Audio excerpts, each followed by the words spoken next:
Kwesi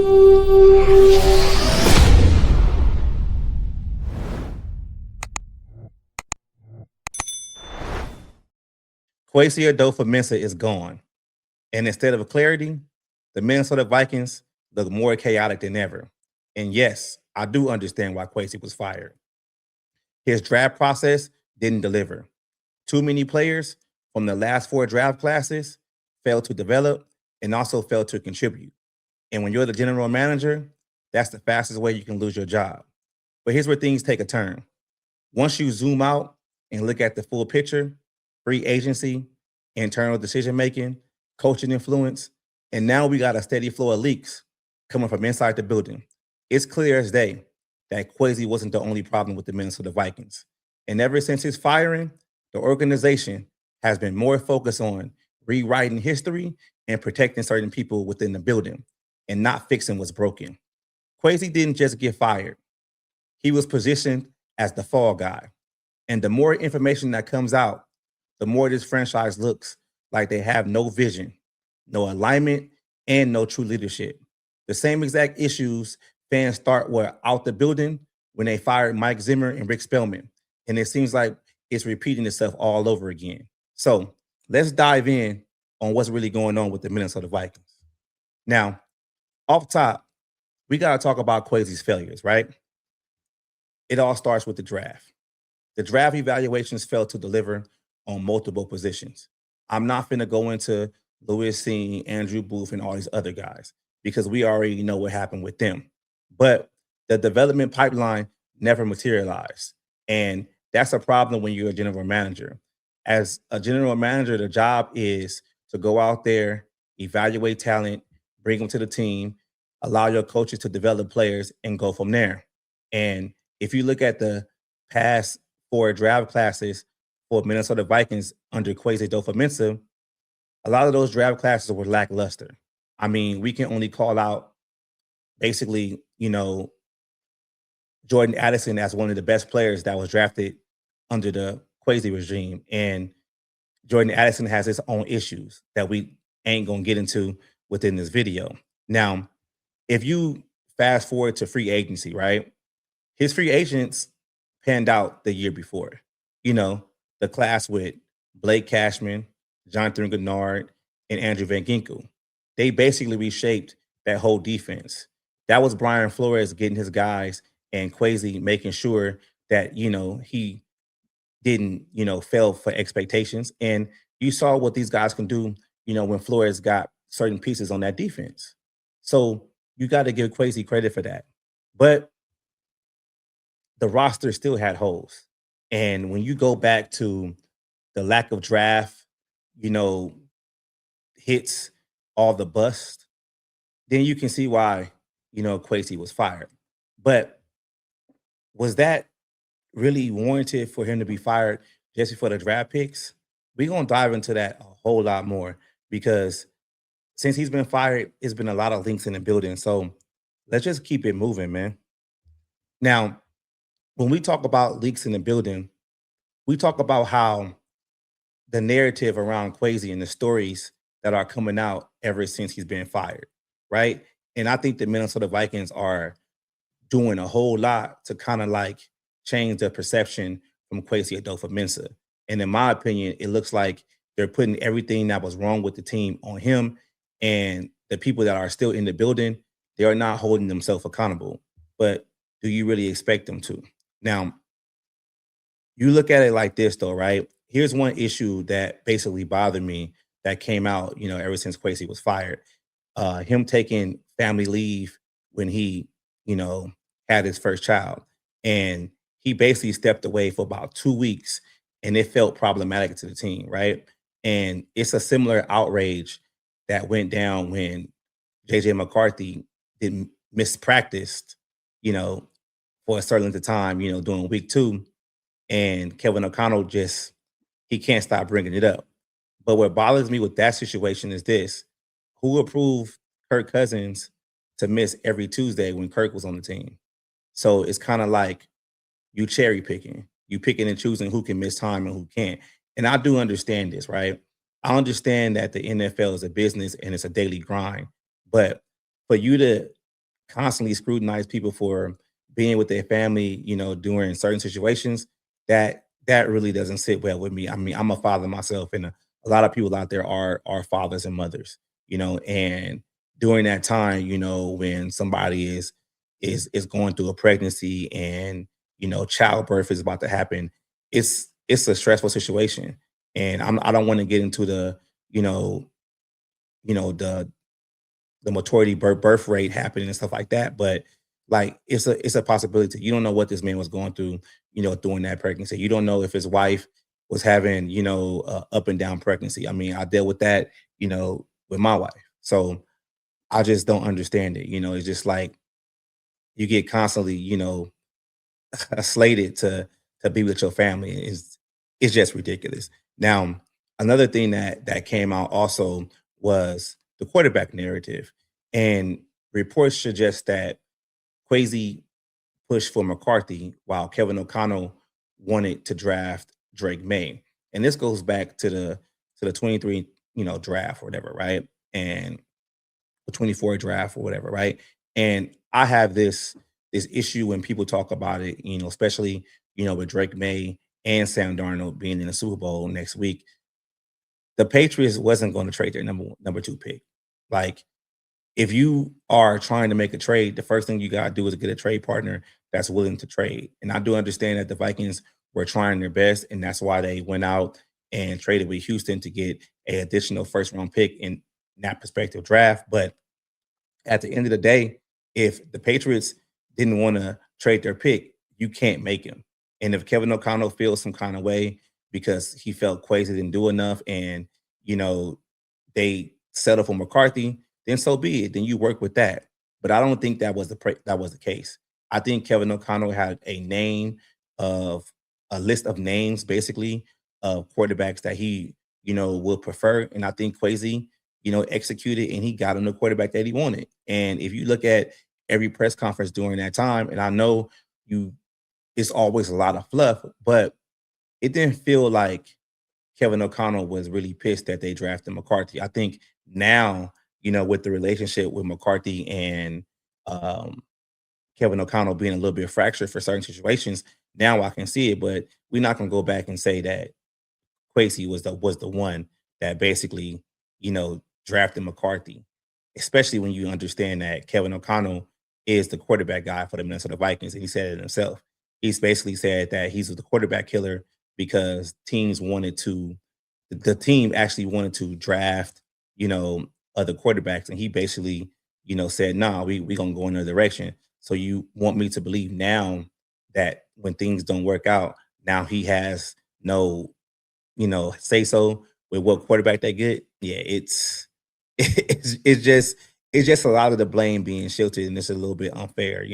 Then we have the issue with Sam Darnold and Daniel Jones, right? And I keep saying this over and over again. I feel like Daniel Jones and Sam Darnold, they basically put their careers in their own hands and did what was best for their career and their family. And it goes back to what I was saying before about the New England Patriots not trading their pick. If somebody doesn't want to come to your team and they have issues or they feel a certain way, especially during free agency, then they have the option of doing that. And even Kevin O'Connell expressed his interest with Sam Darnold by basically saying like, "Yo, Sam Darnold, earned his free agency this year. It wasn't no gripe then." And this is why I'm saying like a lot of this that's coming out the building is really not making sense because it's like they're putting stuff out like we didn't see this play out in real time. And I just don't understand it because we all knew, even the media knew, fans knew, everybody knew that after last season's loss against the Los Angeles Rams in the playoffs, that the Vikings were going to go with JJ McCarthy. Like I just don't understand like why things have changed through there.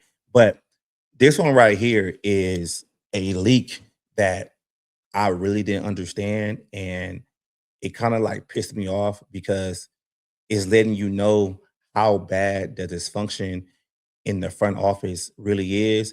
You have Kwesi, basically talking to the Carolina Panthers, trying to make us trade for Adam Thielen, and But my understanding is that Kwesi felt that they asked for too much and it wasn't in the best interest of the team to trade multiple picks, pick swap or fourth and the fifth for Adam Thielen. And he just basically was like, well, we're not gonna make that deal. And I don't know if it was, the coaching staff basically saying like, yo, we need another receiver.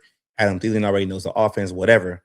But Rob Brzezinski went behind Kwesi's back and called the general manager for the Carolina Panthers and got the deal done. So it's wild to me because during that whole time, everybody blamed Kwesi for getting hosed in that, trade whatsoever. But if you have people in the front office that's going behind your back, doing things after you said like, "Hey, we're not going to do it," that's a big problem, and that can kind of like let you know that they really didn't trust Kwesi, to get things done. And it's other things out there of them saying like Kwesi was weird and he didn't really wasn't a welcoming personality, but I'm not buying that shit because people are only saying that now because he's not the one in the building. And to go back to the Adam Thielen trade, they traded for Adam Thielen. Once the season was basically over for the Minnesota Vikings and they had no shot to make the playoff, Thielen asked for his release. And who was the one, you know, making a statement about it? It was Kwesi. And that's just crazy to me because it's like he was the guy that didn't even want him on the team, and he has to be the one to make a statement about it. It was basically making me feel that Kwesi was a face that they wanted to take all the bullets and everybody behind him, was just going to be shielded, and he was the one that's going to get all the blame. And like that's crazy to me. It really is crazy to me. And then we got the Brian Flores situation too. Now it's talk that Brian Flores basically allowed his contract, with the Minnesota Vikings to basically expire. And, we all thought that, oh, he did that because he wants to get a head coaching job. And then, we saw in the past couple of weeks that he was interviewing for defensive coordinator jobs. But people are saying the reason why he did that is because he felt that the front office and the organization had no true vision and it was a lot of dysfunction in the front office. Like, I'm not buying that shit either, right? Because now we know that Brian Flores is getting 6 million a year, one of the highest paid defensive coordinators in the league. And I know money talks and bullshit walks. So I just don't understand like why we're painting this narrative that Brian Flores didn't want to re-sign with the team because basically because of Kwesi. But the real issue was he was trying his best to become a head coach. And you see all those head coaching positions passed on him, and then he had to come back to the Minnesota Vikings, which is kind of weird to me, man. It's like, I, I just don't understand this stuff, man. It just starts to get to me, man, because it's like we're seeing and hearing all these multiple reports come out, and I do understand like some people like Alex Lewis and Matthew Collar, they basically said a lot of these things, not to the fullest extent, but they said that it was tension in the building. But I didn't know it was like this, man. It's just a whole dysfunctional franchise, in my opinion. And I'm just embarrassed, man, because it's like being a fan and being a content creator, like you got people hitting you up, asking you questions about your team, like, hey, what's really going on? Like, y'all should trade this player now because y'all not gonna ever win nothing. It's just ridiculous to me. So let's keep it moving. Now, with all these things going on with Quasi, one of the main things like we're not hearing right now is no accountability for Kevin O'Connell. And I feel like O'Connell has avoided real scrutiny in this whole situation. And if we talk about Kevin O'Connell, like we got to get past the Sam Darnold situation, Daniel Jones, JJ McCarthy getting hurt. Kevin O'Connell was slighted as the quarterback guru, right? And he's coming off the NFL Coach of the Year. And I just feel like we all saw his offense look like shit, like with all three quarterbacks. I mean, it was the same thing over and over again. We saw the horrible play calling that we've been talking about ever since Kevin O'Connell's first year with the Minnesota Vikings. It's been the same thing, this pass heavy offense, right? Not being able to run the ball in certain situations. And it seems like Kevin O'Connell comes up there and he does a press conference where he talks about being situational masters and this and that. But at the end of the day, he just goes back to what he knows best, and that's passing the football. And if you really look into it a whole lot more, you would basically find out that this offense failed to meet expectations. I mean, coming into the season is basically coming like after the McCarthy draft. It was a lot of talk that damn McCarthy is one of the luckiest quarterbacks to go to a situation to where he got Kevin O'Connell, who was a quarterback guru. He runs one of the best offenses. The skill positions, with Justin Jefferson, Jordan Addison, TJ Hawkinson, Josh Oliver, they revamped the offensive line. They got two good running backs. Like McCarthy's going to a great situation. And when it was time for McCarthy to actually play, I'm not going to say like McCarthy was lights out initially, but it feels like they kind of failed McCarthy in the beginning. And it makes you think, to a certain extent that when Kevin O'Connell felt slighted that, Kwesi basically held him accountable for saying like, we're not deviating from the plan. We drafted quarterback top 10, in that draft, and we need to roll with him. And if Kevin O'Connell was, oh, he's not ready. Like you had a whole offseason to get him ready. You have multiple coaches on this coaching staff. You got Josh McCown, you got Wes Phillips. It makes me question like what do these guys actually do? And now when we're going to another season, like I can see Kevin O'Connell doing what he feels is best to kind of like right the ship and just put McCarthy to the wayside. And we're gonna get into to that a little bit more. And that's actually the next topic, we gotta talk about too. And so let's get into it. Now, I feel bad for McCarthy, straight up. I feel like McCarthy is basically collateral damage in this whole situation. And now you got reports of, saying that Kevin O'Connell doesn't really necessarily believe in JJ McCarthy. You got also reports saying that the Vikings were close to trading McCarthy to the Las Vegas Raiders during the offseason. Like all this stuff is just weird to me, man. It's just again, all this stuff just really makes this team look bad. And it goes back to what I was saying before with Kevin O'Connell. The offensive coaches failed, man. Like they really failed. They failed McCarthy because it's no coincidence when about week 13, week 14, whatever, that Kevin O'Connell decided to dial it back and not do so much with the offense and simplify the offense and quote unquote dumb it down, that McCarthy looked a whole lot better. And that was the offense that you shouldn't have ran the beginning of the season and then waited till McCarthy was comfortable with learning more and then put more on his plate. But they just kind of was just like, fuck it, we really don't want him to play anyway, so we just gonna do what we gonna do. He sink or swim. And look at how this season panned out, even though they end up winning 9 games. And now you got the situation with, just like I said, Kevin O'Connell is going to do what's best to save his job. So he's going to push to try to trade or sign a veteran big name quarterback that can come in here and start over McCarthy day one. I can see that happening. I did a video on that before, but now after Kwesi has been fired and there's more and more coming out the building, I think it's a guarantee that McCarthy might be on the out with the Minnesota Vikings. And it's unfortunate. He's only 23 years old. He says he's still in his development stage. And I'm gonna just ask y'all this though, right? Y'all remember that quote with Kevin O'Connell? Well, organizations fail young quarterbacks before young quarterbacks fail organizations.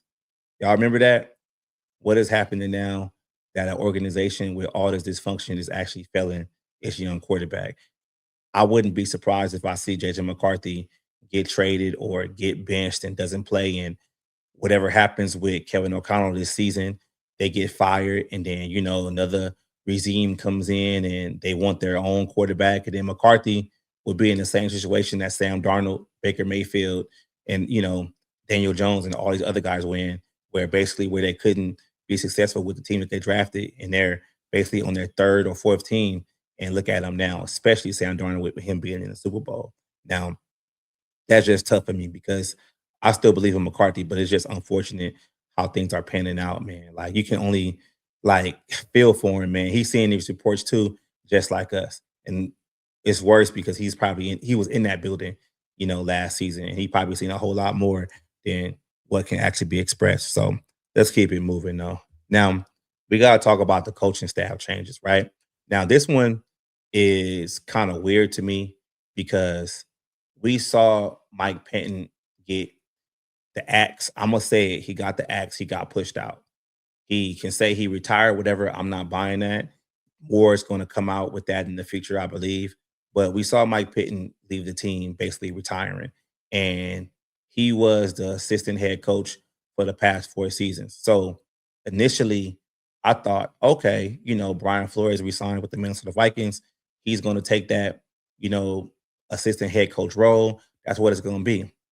But here's a wrench in the whole situation. The Minnesota Vikings have brought in Frank Smith from the Miami Dolphins, and they made him the assistant head coach and run game coordinator, which is weird to me, right? You're bringing in another coach on the offense side of the ball, and you're giving him the title of assistant head coach. How I look at it as this isn't a Kevin O'Connell hire. This is a Rob Brzezinski hire. This is Rob Brzezinski saying, "Hey, Kevin, we need you to run the ball a whole lot more. I know you don't want to fire, some people on your staff like Wes Phillips and Josh McCown, but I'm gonna hire somebody and we're gonna make them assistant head coach to work with you to get this offense on the right track." That doesn't look too good for Kevin O'Connell. It just doesn't. And it makes me question this whole leadership structure, man, because it's like you're really getting to the point to where like there's too many cooks in the kitchen. It's not working. Like you feel me? Like it's not working. Like who on this coaching staff has the right direction? I know Kevin O'Connell is the head coach, but you brought somebody on the outside to be the assistant head coach and run game coordinator. It would have made more sense if they just fired Wes Phillips and brought this same guy in as the next offensive coordinator. And it's going to be interesting when the season actually starts, especially during preseason, in training camp to see if Kevin O'Connell gave up play calling. But hey, it's it's something to talk about, and this is something I'm gonna be, you know, keeping a close eye on. So we're gonna talk about the last topic within this video, man. I really thank everybody for being patient with me on this, man. I've been trying to sit back and work on this video for a minute, man, because I wanted to give you guys a whole lot of more like points in my perspective about it. So we gotta talk about the front office and ownership, right? So we know that Rob Brzezinski is going to have the interim general manager role through free agency and throughout the whole draft process. And they are going to, evaluate talent and try to bring another GM in from there. But it kind of goes back to this collaborative effort that Kwesi was talking about that basically it's Rob Brzezinski, Kevin O'Connell for the offense, and Brian Flores for the defense. And there's probably a couple of other guys in the background that's making decisions also. But you got to understand this that short-term decisions, you know, don't always work in the long term, right? Sometimes you got to cut the head off the snake, just for things to get better. And I just think that going into next season, this coaching staff and even with Brzezinski, being the interim GM, the Minnesota Vikings have to succeed some way. Like they got to get in the playoffs and actually make some noise. I don't think just going to the playoffs and having the first round exit is going to keep these guys safe. I really don't. They got to actually really make some noise. They got to maybe lose by a field goal or something. You feel me? Like, that's what has to happen. But when you get to the front office, like I really believe this, right? I really feel this too. Like it feels similar to the Mike Zimmer and Rick Spielman area. It's kind of like the same thing at the end of the day. Even though Mike Zimmer and Rick Spielman had way more years than Kevin O'Connell, but it's just way too many voices in the room, right? It's no clear authority, right? And you gotta hold, the Wills accountable too, because this hands-off approach is not working. It's getting way too messy.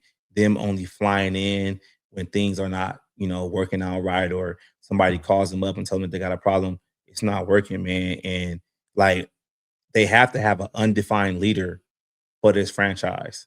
Like, and in my opinion, they got to stop hiring first time guys in these higher echelon positions.